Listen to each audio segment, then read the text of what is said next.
I can't tell you how much it hurts for the prosecutors and the people in our office who work every day to try and help victims to hear the stories of these families.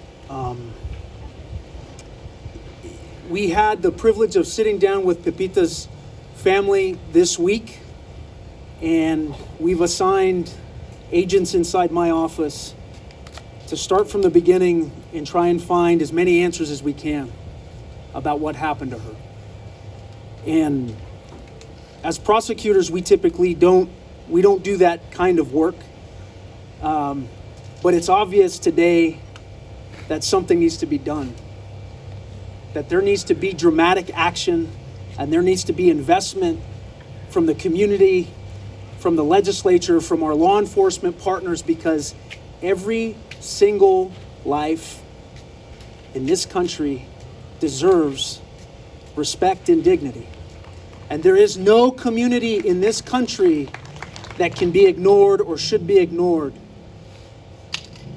And it's not right that law enforcement neglects these communities and blames communities and puts blame on victims because of domestic violence or any of the other issues that are plaguing lots of communities around this country.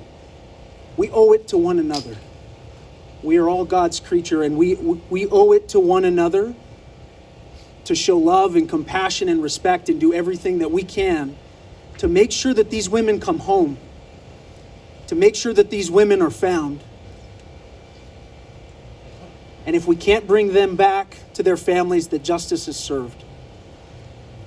We are going to do everything in our power to do that. We're going to keep coming back here, and hopefully we'll keep bringing more and more voices and resources and people to this conversation until the inequity in law enforcement and the inequity in this system stops, because it isn't right. And we have the power to do something, but we have to have the courage to act.